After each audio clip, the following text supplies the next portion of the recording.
Everyone, welcome back to the Midlands Rugby Podcast after a few weeks off unplanned because I was boozy and Phil was injured. But Phil, how are you doing? If you're on camera, you can see a slight thumb at the bottom of Phil's screen. Some of that was penis. But Phil, how are you? I'm good. A little bit frustrated. It's been a rough few weeks personally. I've got a story for you later on, but yeah, broken thumb, potentially season over, which Nick's delighted about, and then and yeah, hopefully get back for a few games right at the end. If not, do a bit of NLD or something. Well, there's always the NLD. There's always the NLD, and as you hinted to, we've got Nick. Nick, how are you? Yeah, well, thanks. Good.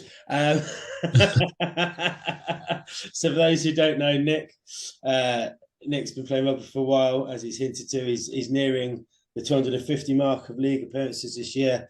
But Nick started at Caldy, played at Newark as a back row until he was 18, then moved to Scunny, where he still is at, playing second and back row. He's also had some holidays away to Sandal and Newark. Well, Sandal's not really a holiday. I mean, Mrs. from Wakefield, it's fucking disgusting. But playing in and around.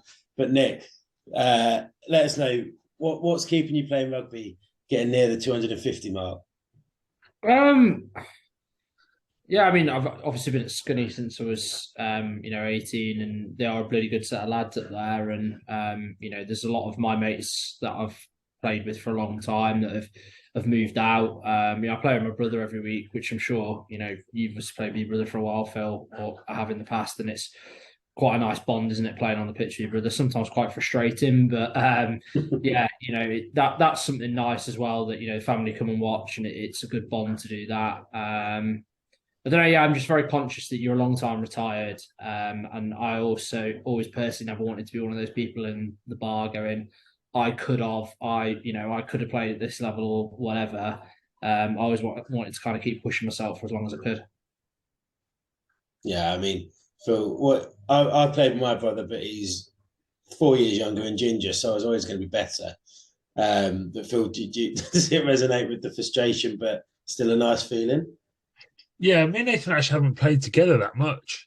So when I was 17, I had about 6 or 7 games for Pavs with Nat, and then he might have played one or two since I've come back, but he shouldn't have really, and probably didn't want to either. So no, I haven't played with Nat that much. It was fun when we were doing it when we were younger. We have played against each other though. That was quite entertaining. When I was up at Durham playing Durham County, and Nat was playing for NLD, we faced off number 8 against each other, which was good. I think game finished 25 all as well, which was a bit of a thriller. But yeah, I haven't played with him too much. But yeah, it's quite a nice thing to play with family. I do play with Theo weekly, but he's not actually a family member. Yeah, weird family tree shit. We won't go with that. Nick, what position did your brother play? So he's a 7 really, but he's been playing 13 all season. I mean, I think they were saying a 13 is like an extra 7 on the field anyway, aren't they? All the good ones. So yeah, gluing the defence together out there. Although, given our league possession, some would say probably not doing too great a job. But Phil, and just for reference, Phil, what's it? Is 12 and 8? 12 and 8 are the same, aren't they? So that's fine. Yeah. I mean, Phil will always tell us we got promoted with him at 12, which is ruining for our actual centres. If you look at the state of Phil running around, I can't imagine 13 saw a lot of ball if Phil was at 12. Yeah, it was Doug Billham, so we both got very sticky hands. So it wasn't really the wingers had a terrible season. A lot of weight. Stood on the sideline. Obviously, you're at Scunthorpe minute, same league as Pavs, but for those who aren't in our little nice Midlands bubble, how has the season gone for you so far? Yeah, so honestly, we were talking a little bit earlier. It's we had a really tough start to the season. A couple of real narrow losses at home, Clacketon early on. There was only kind of like Driffield at home where we got blown away. But then we had a player our captain got red carded. So there's things like that we always felt we were in the mix. Our coach then fell down the stairs and detached his retina. So he was out of action for 8 weeks. So that was kind of then, it's just felt like a bit like the perfect storm, particularly when you're coming into another league, having been in like the Midlands League for what seemed like forever. So yeah, we've got players coming back from injury now, and we kind of probably conversely to the fortunes Pavs are having at the moment, we feel like we're starting to get players back and put a bit of form together, and getting some depth in the team. But we were kind of there pre-Christmas, and like you guys said, narrow losses. We lost to Bridgie away, which we should have won. Our number 8, who's one of our best players, his missus went into labour before kickoff, so he had to clear off. And there's things selfish. Like I know, yeah. Women don't understand Saturdays are for rugby. Well, I did try and point out it should have been a fine for being on his phone before the kickoff, because if he'd never got the message, you never would have known. Well, exactly. Of course, he could play 80 minutes and then gone and found a child. You're fine. How is your coach? Yeah, he's all good now, Robbo. Back on the mend slowly. So that's fine. So it's I was going to make a bad pun about the blind leading the blind, but if he's fine, it's not as funny anymore, is it? No. Shit. I mean, his vision's still very affected in one eye, so I'm sure it would have landed. So I know we're Midlands Rugby Pod, but how has it been? I know how our lads have found it, but how has it been playing against these big Yorkshire lads for the last however many months? Yeah, I mean, I kind of a lot of lads in our league have said they thought it was better standard. I think the teams at the top are definitely, they're way and above a lot better. I think in the Midlands League, though, there was still some. I think personally the Midlands League almost felt a bit more physical. There's definitely a lot more rugby played, and better rugby probably played in the North League we're in now. For me, it's quite enjoyable. I went to university in Sheffield, so I've got a lot of friends, and as I said, had a bit of time at Sandal. So for me, it's been nice to kind of catch up with lads that I've known for a long time that are playing at different clubs. But adversely, then you miss out on catching up with people at Sandbach, who I've known for a long time over there and stuff, and I know they've been transferred across. But yeah, it's been nice to have a new challenge. I think we said earlier though, like Alnwick away and Billingham away have not been enjoyable for anybody. Yeah. If you were to pick, would you not? Obviously, you can't influence, but would you stay in the North leagues, or would you go back to the Midlands for your preference of your style of play? I personally would prefer to stay in the league I'm in at the moment. I found it a lot more challenging, and I think it's difficult because I suppose, like I said, I played there in the Midlands League or NAP 2 for pretty much all of my time at Scunthorpe, so it's nice to have a bit of a new change after 13, 14 seasons. So my preference would be to have another challenge at that again next year, I suppose. What about yourself, Phil? Yeah, I'd prefer to go back to the Midlands. It's a bit different in it. To be fair, at Scunthorpe, you've only got to cross the Humber Bridge and you're in Yorkshire. It takes us an hour to get to level with those lads on latitude or longitude or whatever which one is. Fucking the geographer's back. One of the two. And so yeah, I think for us Midlands is probably better in terms of travel. It's been a bit different. We've had a very different squad all year, but like Nick was saying, I don't think this league's as physical. I think there's some better rugby teams and better rugby players in it overall, but I felt less dead on a Sunday morning this year than I have in previous years. That's for sure. How have you found the standard of officiating in contrast? Are we allowed to go? Absolutely diabolical. The refs in Yorkshire have not done themselves justice with regards to playing by the laws promoted by the RFU. So good luck to Yorkshire when it comes to tackling below the waist next year. Yeah, I concur with that. I found that the biggest adjustment is just the standard of officiating is different. It's the politest way of putting it. Yeah, I mean, we had an NLD ref for the first time in ages this weekend, and the game, we played Billingham at home, so we didn't expect to get much out of the game, but at least the refed it relatively as we're used to. But yeah, it makes a huge difference. We went up to we went up to York the other week, and we just got refed off the park. I mean, York deserved to beat us, and we let in some soft tries early doors, but the ref gave us nothing. and York were even saying things like, "Don't Dodge would talk to him like he doesn't give anything. He likes the home team." So you just kind of think, what's the point? But yeah, I think to be fair, a lot of the northern teams have said to us as well that they don't think the referee's up to scratch in their region. Ilkley, and the ref effectively called the game 10 minutes early because he said he was going off the time on the scoreboard. And we were like, but that's not been stop-start. And he was like, oh yeah, but it's, and he was like, they're keeping it. And we were like, but who is? And he was like, well, Ilkley. And we're like, yeah, but you're supposed to be independent. You can't ask the home team to keep time. And we lost, 12-7, I think it was? Yeah.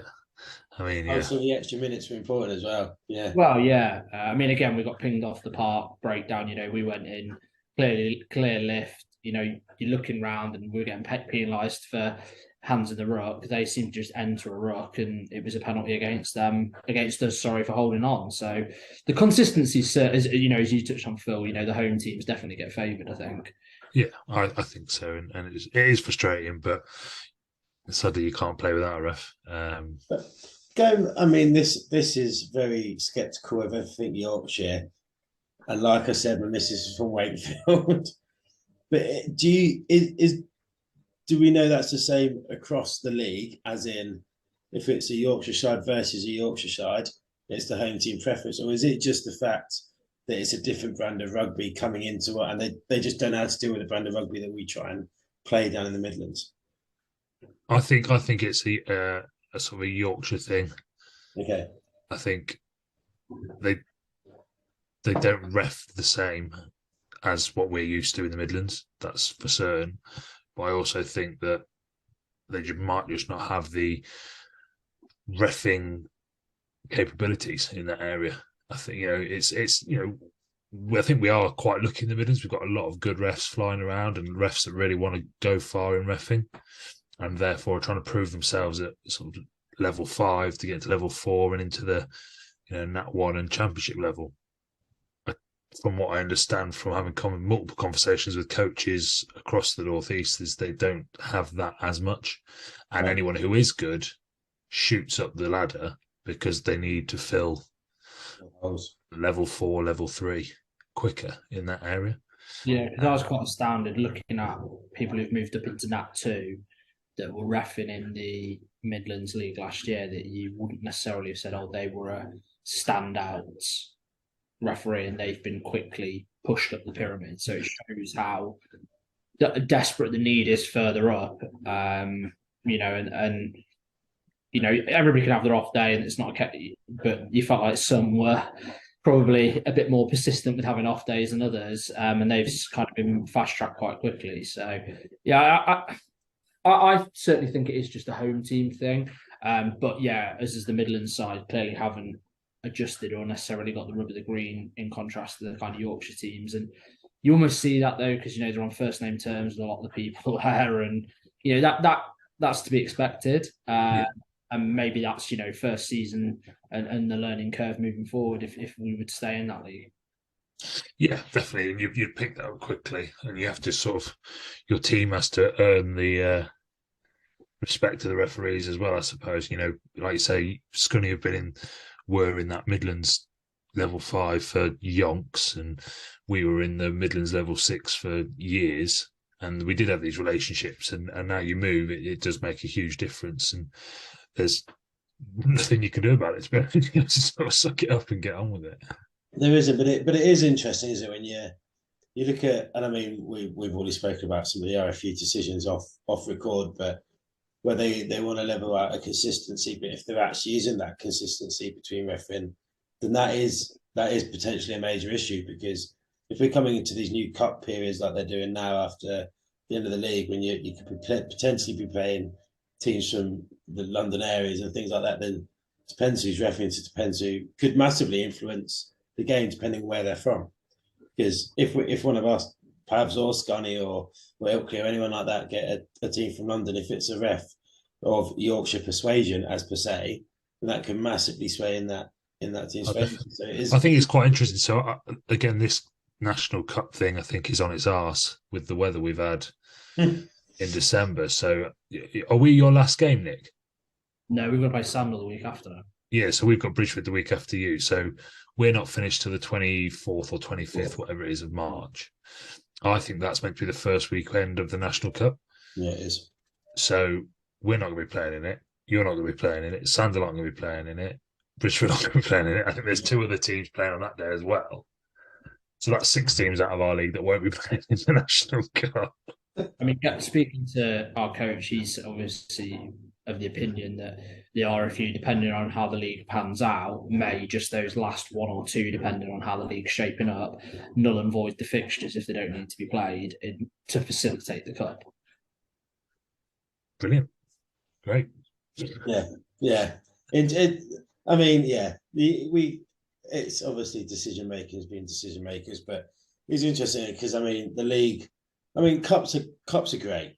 You probably had success in cups. We've had success in cups, and it's great fun. But actually, we're probably frowning upon that a little bit more because we get to face Bridgeford, who are obviously 20 minutes down the road, and it's a bit of a different type of thing. But to have the whole cup set up, I kind of get the logic behind it before any rugby's played, but to not have any break or to let lads have at least 1 or 2 weeks off, with the potential that it might rain or get really cold in December and January in England is somewhat beyond me. It's just been really badly organised, hasn't it? Like they didn't actually organise the cup competition till November or December, so you're already into the season by then. And then NLD then have to organise the NLD Cup in and around this other cup. So technically, we could be playing rugby still in April, when the fixture list said everything was done by the 11th of March. 11th of March. So all our lads have booked holidays through late March, April, May. So the NLD stuff obviously is in May this year, and we've got different things. So it's level 5 and below, which is where we play. So NLD have got a bit more of a chance in that. But it's just like last minute organised and everything. The RFU just don't seem to care about community rugby. It's always the last thought in terms of when we're going to organise fixtures, when we're going to organise league systems. Oh, we'll just chuck in this cup sponsored by a shit pizza place. Whoa, hang on. Calm your shit. Their chicken wings are fucking amazing at Papa John's. Yeah, but that's not what I'm going to Papa John's for, is it? That's why I'm glad you're wearing the cup for the Papa John's. I've heard there's a discount code, Phil. Oh, is it? Oh, no. There is this. Well, that'll help because I promised Theo if we win a game in the Papa John's Cup that I'll buy him a pizza. So I'll be using that discount code to. Amazing. I've seen the cup work. The first year I was at Scunny, we got through to the final. And we had a trip to Twickenham, which as a 19-year-old lad was awesome. Unfortunately, we drew Hartbury College in the final. That's lost 67-10, and they had like Richard Barrington, Tom. Here's an effectively professional club. Was that Tom Jarvis's year in that? Paul Jarvis, yeah. Oh, Paul was playing, not Tom. No, Paul. Oh. You'll probably remember back in the day we had our Kiwi winger Woody, and he just ran around Woody 4 times to score, and we were just like, right, that's our best player. What do we do now? I came on at 8 at 19, and my opposite number had like played at the 99 World Cup for Wales and had 7 caps or something. And I just remember Robbo's pre-match team talk was like, look, they're going to be a bunch of students, so they'll be good out wide, but they'll be pretty soft up front, and they were just all absolute monsters. Yeah. I played against them for 2 years in that one. And we beat them first game of the season in their first year in that one. And we were like, they're crap. Like, they're all soft students. And then we played them last game of the season. And they scored 65 points at us. Their winger got like 6. Amazing. And then went and joined Harlequins the next year. Yeah. You've both gone from that level, and now you've got Jim Reeson playing 8 in your absence, Phil. I mean, what a change. What a change. Disgrace. It's an absolute disgrace. So talking about RFU decisions that none of us align with, Nick, one of the first times we spoke to you properly was just after the RFU decided to announce they've not looked at a community rugby game in about 15 years, and by that I mean lowering the tackle height. We spoke a little bit before I pressed record, but what's your initial thoughts on the law change? I just think it's the kind of lack of consultation they've had with any grassroots level. Like, to me, concussions are happening, but it's the real on TV is where you're seeing the real horror challenges week in, week out, where people are getting knocked out and badly. I haven't seen a challenge of that ilk, and certainly any of the injuries I'm seeing that are causing concussions are people diving in and around the knees or catching a hip or something like that, which kind of flies in the face of lowering the tackle height. The scrag tackle or seat belt or attempted choke tackle, I haven't seen any concussion injuries. And I watched the bit on BT Sport, which was really informative, and I understand the kind of zones that they've put out. But as they say, you then go into an amber or a red zone when you're then below the waist. So that just completely flies in the face of what they're doing. And in a sport where participation numbers are dropping off a cliff off the back of COVID, I just think it's a real move that is potentially, in my personal opinion, could kill the community game dead. Yeah. It almost feels, and this is being very pessimistic as I am when it comes to the FU, but it almost feels like we can't be bothered. So let's make it as difficult as possible it is for people to continue to play, because I've had people that actually only are the blue jeans, brown bro wearers to Twickenham go, you're not going to enjoy rugby next year if that's the case, are you? And I've gone, I know you know fuck all about rugby, but actually you're right. It's for someone who is 19, nearly 20 stone, 6 foot 2.5, 3, bending at the waist to hit a number 9 in the tackles.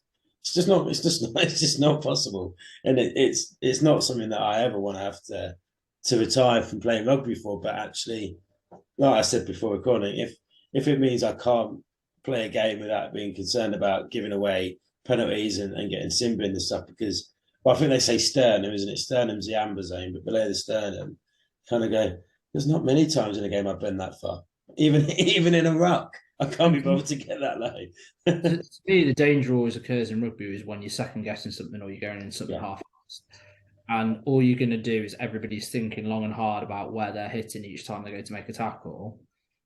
Whether it's a concussion or whatever injury, that's where people are going to get more injuries, because they're going to be tentative going into something when somebody's thundering in full tilt. 100%.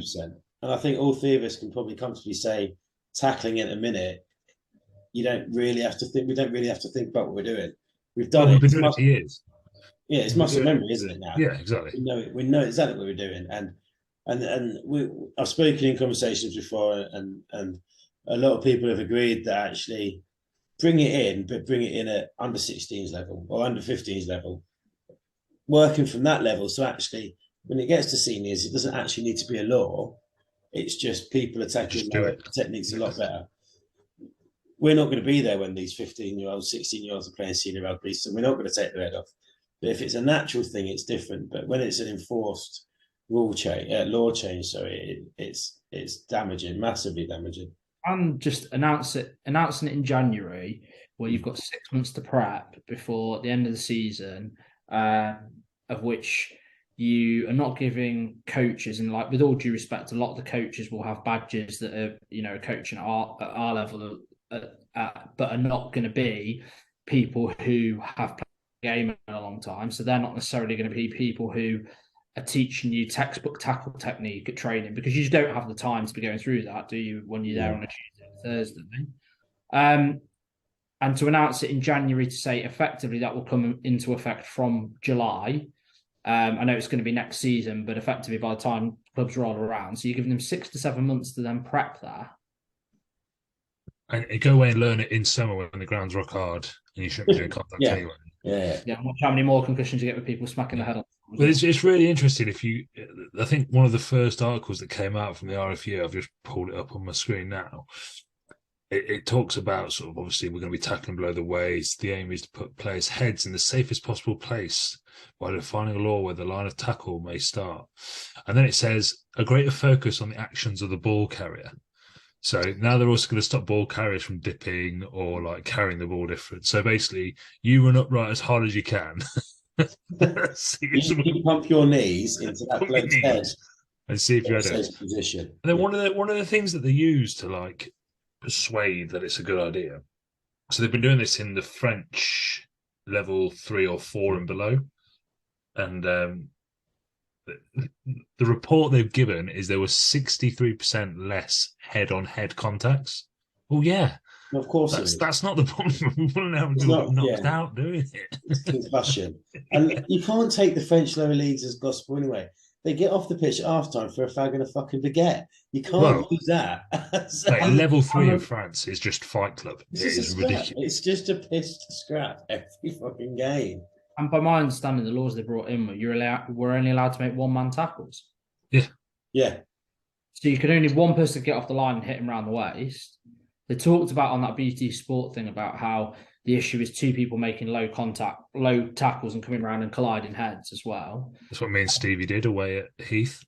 And I think when they posted the data of how much the concussions were lowered, it was like 3 or 4%. But then scrapped the trial in the champ, didn't they? Because I appreciate they were flitting from one rule in the champ to then when they were playing in the cup. It was the cup, yeah, that's right, yeah. But they would just say the concussions went through the roof, so they ditched it. So, and that's at full time. Probably back then, a lot more champ clubs were full time than they are now. They couldn't get it right, so how are they expecting amateur clubs to get it right? And it wasn't just the fact that they were getting more concussions.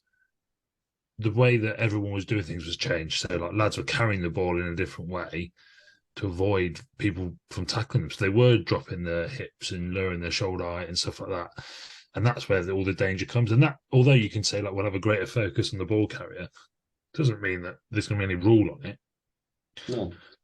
But it's like, and we'll move on in a second to somewhat of a lighter note, but perhaps we've just been lucky enough to start up our fourth team or Horns, where we've had 30 lads come, and a majority of them at the older age of social rugby, and many of them have never played before, but they're probably not realistically in a competitive game going to be able to bend at the not bending that they can bend in the hip, but they're getting low is so it's almost putting the rug under their feet from something they've just started to love to go, oh, actually you're not built for this, because the law changes mean that this isn't for you. This is a young man's, short man's sport now, and effectively gymnast with strong runners, and that's all it feels like it's turning into now.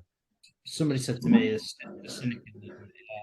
they want to recreate the American model.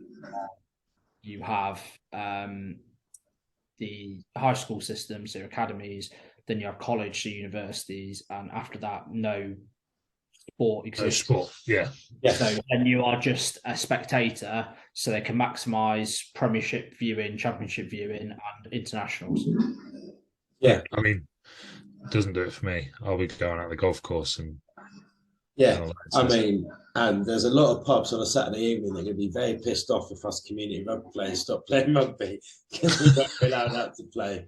I think we'll be banned from the whole show. Never mind. Yeah, we're only banned from the Wetherspoons at the minute, which isn't bad. But Phil, before we wrap up, you said you had a story at the start of the episode. Maybe leave us on something we can laugh at you at, as opposed to drown our misery. Well, this is an absolute ripper. No. I'd like to start this with the fact that I love the NHS, and my mother worked for the NHS for 30 plus years, and I'm not a violent person. We've got an aggressive story, everybody. as we stated at the beginning of the podcast, I broke my thumb a couple of weeks ago in a game, and then we were at Centre Park, so I daren't leave Centre Parks because Ruth was already angry at me. So once we got home, went to the walk-in centre and got an X-ray. The radiographer gasped at the state of my thumb, which was always positive, which is a lovely thing to hear. And I said, "Oh, it's broken." And she was like, "Yeah, it's really bad. We'll get you into fracture clinic." So I went to fracture clinic last Thursday. So walked in and finally got to the doctor, and he said, right, the way you've broken it, it's broken, twisted, and bent forward. Ooh, so I'm going to have to re-break it and straighten it for you. So straight away, I'm pooping my pants. And he says, normally like we'll do a local anesthetic, but you'll be waiting a couple of weeks if you want to do that. So we can do it on gas and air if you want. So I was like, yeah, why not? You hard man. Well, it was more like, yeah, okay. So basically walked into the plastering room. So basically we're going to re-break it, straighten it up, and then bang the plaster around it straight away. So he was like, right, I'm gonna hold your arm and your thumb, because obviously you're going to be wriggling a bit. Just try and focus on something out the window. Just try to take your mind off it, and make sure you keep going on the gas and air. Now, a lot of people won't know, but I have bradycardia, so my resting heart rate's sort of 35 to 40.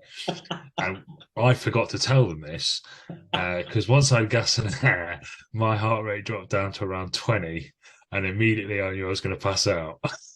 So I'm going to pass out, and it hadn't even started.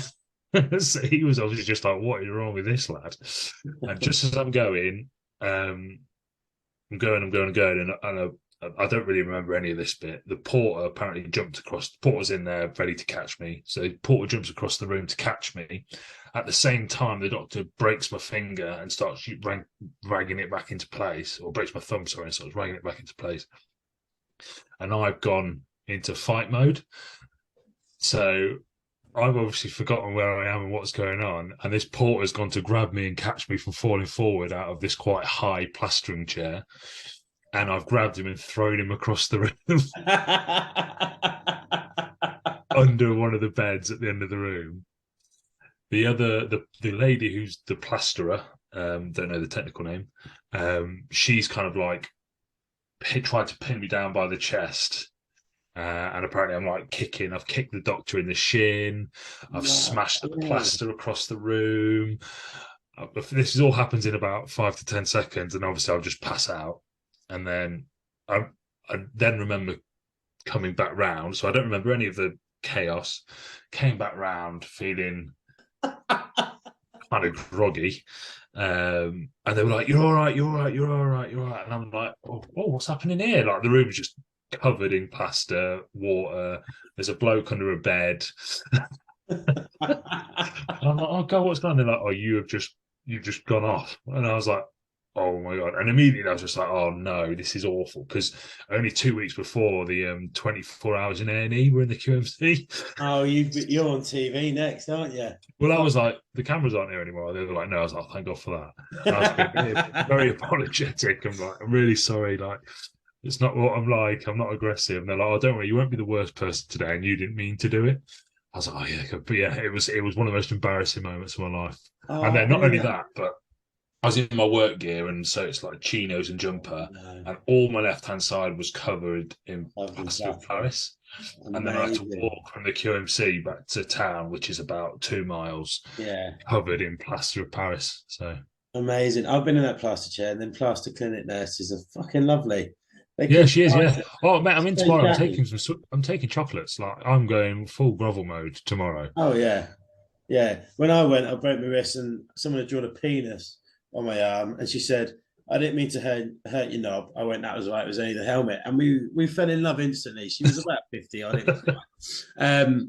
Nick, thank you very much for coming on, mate. It's been a pleasure to talk to you. Thanks for being involved in the pod online as well. It's actually nice to speak to someone who follows us online as opposed to people who just want to get a bit of screen time. George Billam.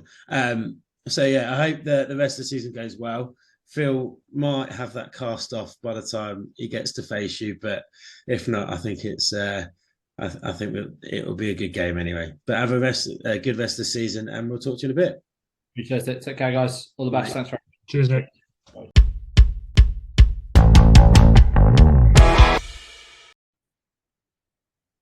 Cool. So that was Nick Dyson. Actually left when I said bye. That doesn't normally happen. I'll text him in a minute to say thank you. But good pod. Yeah, good. You know, I've known Nick for quite a few years. obviously the last 6 years, I think we played Scunny at least once every year. I think we played him 3 times last year. Yeah. 3 various different pitches. Yeah. We played underwater, frozen ground, and rock hard ground. Yeah, amazing. So no, he's a lovely lad. He's someone who's quite involved, obviously, in local rugby and community rugby, and has been a real good advocate for that. So it's good to get him on. Glad he reached out, and we would like more of the same from other people, I guess.